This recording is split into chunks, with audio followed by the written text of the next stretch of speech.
What's good, everybody? It's your boy Jeff, the Loner in General himself. Today is another edition of the Jeff interview, and I'm gonna switch it up. Last episode, I basically answered a bunch of questions from my IG community. Today, I'm gonna break down When Angels Cry, song by song, track by track. I know a lot of people have been requesting that, so I'm gonna do it. I got some time today. I'm gonna try and do that for the other two projects. I'm gonna do one for LONERWRLD Volume 1 and the Color Grey. Actually, I might do the color grade and When Angels Cry today. Yeah, I'm gonna do the color grade and When Angels Cry today. So I'm gonna break them down track by track, and I'm gonna get into it. I'm gonna dive deeper and give y'all stories behind each song, and let's get into it, man. Let's get into it. I love you, Jeff.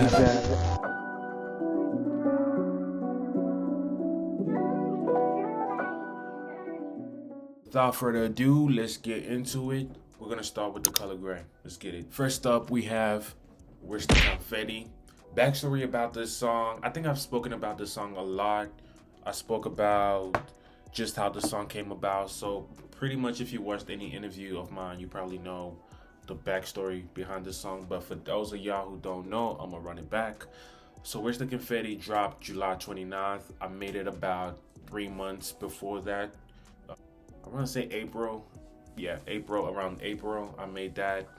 I made Where's the Confetti in April. I forgot what day in April, but I made that in April 2022. I made that in my basement. I had like a little setup going on in my basement, and the whole story behind that song is about frustration. So Where's the Confetti is about me just being in college, trying to figure out like what I'm gonna do with my life, not being happy with what I'm doing in college, just trying to figure out this music thing, this career thing, and how I'm gonna, do music as a full-time thing. So Where's the Confetti? Confetti, in the sense of that song, is basically where's the breakthrough, where's the love, where's the congratulations? Because I was like, yo, I'm really trying to figure out this whole situation of music and how I can really take it to the next level. Because at that point, I quit music, and this was kind of like me coming back into music. So I was kind of venting a little bit with this song. So it came from a place of frustration. It came from a place of just trying to figure out like what am I gonna do? What's next? So Where's the Confetti? Even if you listen to the lyrics of that song, I was still working at Staples at that time. So I'm literally talking about my current situation at that point. So Where's the Confetti is one of those songs I hold near and dear to my heart, just because it kind of takes me back to that time where I was, in that moment of time where I was kind of like trying to figure things out. So Where's the Confetti? That's basically the breakdown. That's like the whole idea behind that song. Track 2, and I'm gonna speed run to some of these. Not super fast or anything like that, but I'm gonna give y'all the gist. And Then I Got Revenge. So track 2, And Then I Got Revenge. The thing about And Then I Got Revenge is I never had a feature on it. So I had the first verse and I had a second verse, but there was something off about it. There was like, I didn't have the bitches, I didn't have that. So I was trying to figure out how I'm gonna just make this, because the beat was crazy. And I never hopped on a beat. Actually, I have, but I never did a beat like that and kind of like, had a really strong hook. So I always struggle with like making like the hooks like that for beats like that specifically. So I was trying to figure out like, yo, I need a hook. I need something to make the song pop.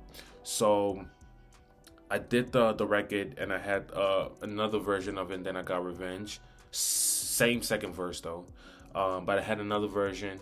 And then I removed my first verse, and then I made the hook. Once I made the hook was even by accident actually, because the hook is actually one line that I just kind of like took, trimmed it up a little bit and just kind of copy pasted in my FL Studio. Shout out FL Studio, by the way, sponsor me. Come on. But yeah, I copy pasted the little hook, the one line over and over and over, and the old first verse that I had on it was not hitting as much as I wanted it to. So I was like, yo, what can I do? And then I was scrolling on my TikTok, And at this time, my TikTok was not really, you know, anything crazy. I think I had like 600, 400 followers around there. But someone commented on my video and was like, "Yo, you should get at Joshua Raw on a record." Oh, they probably said something along those lines. They probably said you should work with Joshua Raw, something like that. But they commented Joshua Raw's like username basically, and I was like, "Yo, I don't know who that is," but I clicked on the profile. I like what I heard, so I reached out and I was like, "Yo, let's work, let's, you know." And then he was down, so I sent him the "And Then I Got Revenge" song, and he was like, "Yeah, I bet, I got you." And he sent me back, like, I don't know how long it took, but he sent it back to me, and then I was like, this is it. So once we had the Joshua's Raw verse, my second verse, the hook, I sent it off to the engineer, and I kid you not, the day I got the mix, I was like, oh, we out of here. So the whole idea was, "And Then I Got Revenge" in my head was the one. You feel me? I feel like "And Then I Got Revenge" was the one. I didn't think it was gonna be "Where's the Confetti." I thought it was gonna be "And Then I Got Revenge," because that song in my head was like the best song on the project. But you know, things go how they go. It still did really well, which I'm grateful for. But "And Then I Got Revenge," man, that song, that was gonna be the first song on the project, and "Where's the Confetti" was gonna be the last song on the project. But I switched it up when "Where's the Confetti" started going crazy. So yeah, that's how it went. And then Black Samurai, a fan favorite. That's track number 3, Black Samurai. One thing about Black Samurai, actually, fun fact, Black Samurai and "Where's the Confetti" were recorded in the same session in my basement, but like the same day. Black Samurai and "Where's the Confetti" were produced by the same person. Shout out to Jacob Brav. Black Samurai is interesting because I didn't like the song until it dropped. So it was one of those songs that was just kind of like, it's cool. But Black Samurai kind of grew on me over time because I didn't have a hook on it. I don't know. It was one of those songs where I was just kind of like vibing out. You know, I was talking to that money man last week, so I really didn't have to do much on it. So I was kind of like, in my head, it was like, the less effort you put into something, the less effort you put into something, the more attached you are to it. I don't know. So in my head, it was kind of like that. I was kind of like, Black Samurai didn't take me too much time to like make. It was kind of like one of the fun ones where I was just kind of like vibing, just feeling out, you know, feeling the vibe and just kind of vibing out and kind of seeing where it takes me. And the fact that Black Samurai is probably like out streaming "And Then I Got Revenge" right now is kind of crazy because I kind of like it now. I kind of like performing Black Samurai. I kind of love performing "And Then I Got Revenge." "And Then I Got Revenge" and another song in another project called "The Art of War" are probably my favorite songs to perform. But track number 4, "Breathe." "Breathe" is one of the songs that I was more attached to, just because I felt like it was more personable. It was more personal and it was more vulnerable. It was more like I put more effort into like writing the lyrics and painting the story. You know, finding the feature shot at Keza, amazing singer. She's from Switzerland. And funny thing about me and Keza, we've known each other for a really long time. Like, I want to say maybe 2020. Since 2020. But we never worked on anything, and this was like our first time working together. And shout out to her, she's dope. She has an EP coming soon, so make sure y'all go check that out. She has a song out right now. I'm gonna link it somewhere over here, so make sure y'all go check that out. But yeah, so this was our first time working together, and the song, the message behind the song is just kind of taking a step back and breathing. And I kind of wanted to, you know, put a little bit of my life story, put a little bit of like my upbringing in the song. So it's like early sunrise, you know, just like that whole verse, the second verse, like this song is probably one of my favorites on this project just because I felt like it was very like honest, you know. Shout out to Breathe, man. Breathe is just one of those songs that I kind of like. When I made Breathe, I knew I was gonna make a project because once I made "Where's the Confetti," Black Samurai, I was kind of like, oh, I just have singles right now, and then I got Revenge, a single. But once I made Breathe, I understood that, oh, okay, I need to make this a project, you know. And it's kind of where the Color Grey was born, low key. Gray, track number 5, Gray. Gray is interesting because Gray, I only honestly just wanted to rap. But actually, at the time, I was watching a lot of stand-up comedians. The whole album, I was just watching like Def Jam comedy, random stand-up comedians, like the old stand-up comedians back in the day stuff. So I was watching a lot of like Apollo. I don't know if you guys know the Apollo thing where Steve Harvey was hosting it. Yeah, so I was just watching a bunch of those archives on YouTube, and then I saw a one of the clips where like some guy was getting booed or something, and like people were making commentary, and I was like, yo, this is kind of funny. So in my head, I kind of had a vision for a music video for Gray. So the whole idea behind Gray was like me on stage and people booing, and like, you know, kind of like the Apollo vibe. So that's the way I wrote it. I wrote it for like a music video, but yeah, Gray is one of my favorites also. I really wanted to rap and just kind of have this live audience feel. That's why I kind of put in the skits and everything. But interesting enough, like the whole stand-up comedians and watching stand-up comedian stuff, like, and then I got revenge. I sampled Bernie Mac, who's my favorite like comedian of all time. Like I was just watching a bunch of like stand-up comedy and just like all that during this era of the Color Grey. Track number 6, Freedom of Fame. Freedom of Fame was produced by Tunga. Shout out to him. And Freedom of Fame was interesting because I had this beat for a while, but it was one of those where it's like, you know, sometimes when you just hear a beat that's so fire that you just don't want to rap on it, you just kind of want to let it, you know, play and just kind of let it, I don't know, just kind of let it, you know, just play and just vibe. That was kind of like the beat of Freedom of Fame for me. It was kind of like, man, just let that play. Nobody needs to touch that. But I finally put a verse down on it, and the whole Freedom of Fame thing came from like, I listened to a lot of Cole, but y'all know I love Cole. I listened to a lot of Cole, I listened to a lot of Nas and stuff like that, and I was listening to Born Sinner, and actually I was just listening to songs that came out from that era of Born Sinner. So I was listening to a lot of like Truly Yours, and like, y'all, if you're a Cole fan, you know what I'm talking about. Just like Truly Yours, the EP and stuff like that. A lot of songs from Born Sinner. I came across Let Nas Down again, and it's been a while since I heard that song, but like I just remember the opening, like Freedom of Fame, clips inserted, the baby being born same time, a man is murdered, the beginning and end. So it's like I heard that, and then I went back to the original Nas record, and I was like Freedom of Fame. So I was like, oh, Freedom of Fame, Freedom of Fame, Freedom of Fame. And that was just stuck in my head for like a day or two. So I just kind of wrote down like I wrote the record, Freedom of Fame. And I didn't know what I was going to do with it because I just had my verse on it.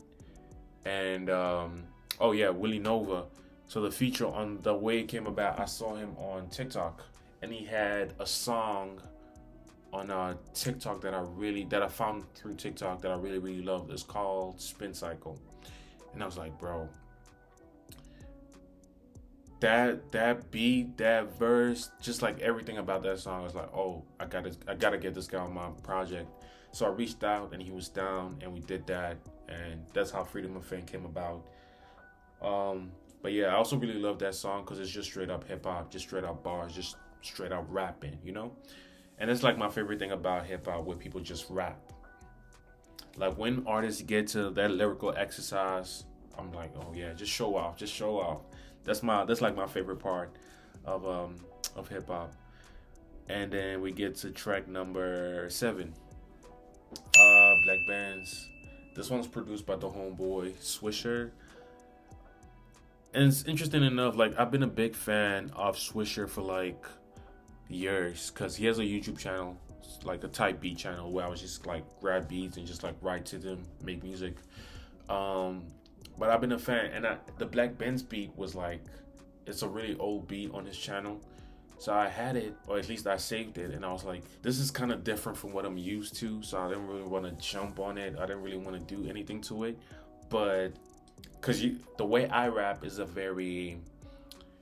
it's not fast, but it's very, you know, I don't really miss a beat. It's very like da da da da da da da.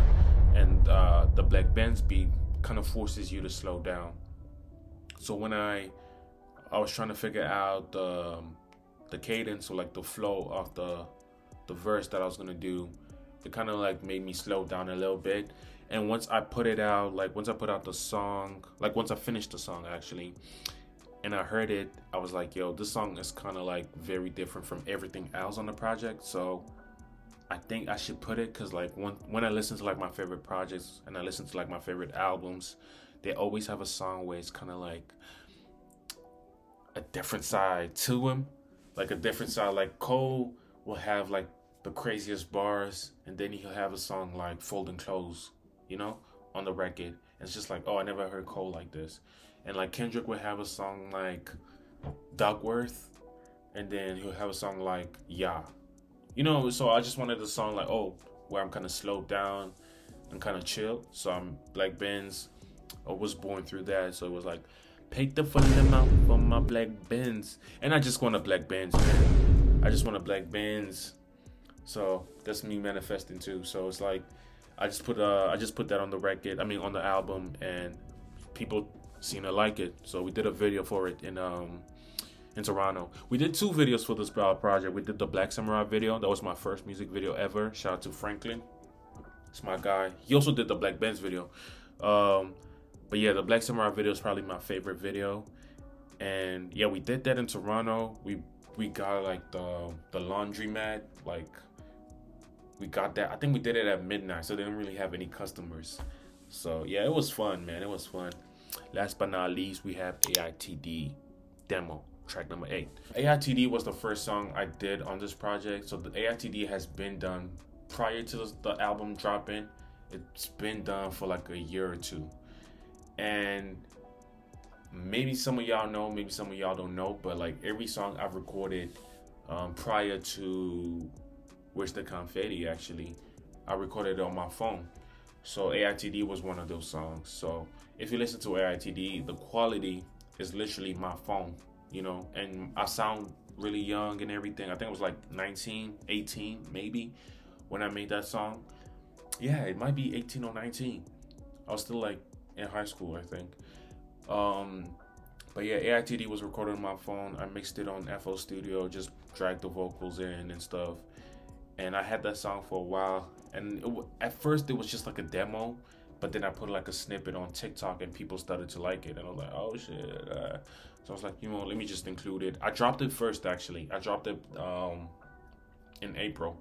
Because I remember I dropped it in April, and like 2-3 days after that, I made Where's the Confetti. So yeah, man, shout out to AITD. Let me see. Oh, that's all the tracks on the Color Grey, man. My first project, mixtape, album, whatever you want to call it. Yeah, Color Grey was such a moment in time. The only reason I called it the Color Grey because I didn't know what it was going to be about. At first, I had it like in my head. I thought it was going to be about like just adulting and being like your 20s and trying to figure out like what you're going to do next. But over time, as I was making the records, it was just kind of pulling me.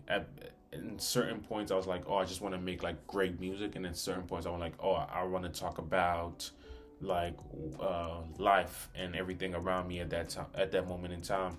So I was kind of like in this gray area, this in between. So it was going to be called Gray Area, but I switched it to the Color Grey. And the color and the gray I spelled not differently, but like differently, like UK, US, just to kind of highlight that juxtaposition of me kind of growing up in like South Africa, always kind of like UK, but then Canada always kind of like US vibes. And yeah, it was a great time making this project, you know, and it was kind of great. I made the cover art by myself. I made the cover art by myself. I shot it in the basement where I made the project basically, but I shot it and it was like this wire wall, and then I just used what's it called, PixArt. Yeah, PixArt. Played around with the filters, the colors, adjusted it, brightness and all of that, and we got the Color Grey, man. We got the Color Grey. This cover art right here. I'm just wearing like not a bandana, one of those masks. I got glasses on and everything, and this literally was like, bro, this was literally, everything here was very cost effective. Let me just say that. Shout out to my boy Chris. He engineered the majority of the project. Lib engineered Black Samurai. But yeah, it was a great project, great time in my life, and it basically introduced me to a lot of you know, so I'll forever be grateful to this project right here. Next EP, we have LONERWRLD Volume 1. So LONERWRLD Volume 1 is interesting because this is after the success of the Color Grey. Mind you, prior to the Color Grey, I never performed except for one time in like talent shows and stuff, but like I never did perform any of my original music because I quit music, right? I quit music in like 2021, I think. And I was just kind of floating around doing my own thing, working on school, college, university, and all that. But I did the Color Grey, and then it was like, oh snap, what's next? Feel me? What's next? What are we gonna do next? What comes after the Color Grey? What comes after the success? So 2023 was the year of just growth, kind of learning where do I go after this. So it was like learning. I did my first show in 2023. I performed, I opened for Lil TJ, and I did a lot of things in 23. I got my first billboard in 2023. I did a lot of things in 23. I'm blanking, but I did a bunch of stuff in 2023, and it was just like a year of just like figuring out industry success and industry pitfalls and all those things. So starting off with LONERWRLD Freestyle. LONERWRLD Freestyle is one of my favorite songs because the only reason I made that song was like, yo, I need a rap. I need to like just get in my bag and be that, you know, because the whole Black Samurai thing came from a place of like Wu-Tang. It came from a place of like Black Stepposition, like The Last Dragon. It came from a place of like Jim Kelly and just like the coolest people ever, you know. So the Black Samurai thing, it also came from a place of originality. It came from a place of understanding what it means to be an outsider, because the true story of the Black Samurai is, I want to say his name right, Yasuke, I think. But he was like a slave taken from Africa, was in Japan, and you know, so I was like thinking back and kind of relating it to my story of just kind of moving around and bouncing around and being an outsider in all these different environments that I grew up in. And LONERWRLD Freestyle, or LONERWRLD Volume 1, was just kind of me, you know, solidifying that image of the Black Samurai. That's why like the cover art again is just like me, but this is like the outfit of the Black Samurai, you know, that's his uniform, that's his attire, you feel me? So LONERWRLD Freestyle, I was rapping. This was produced by my boy Swisher, again, amazing producer.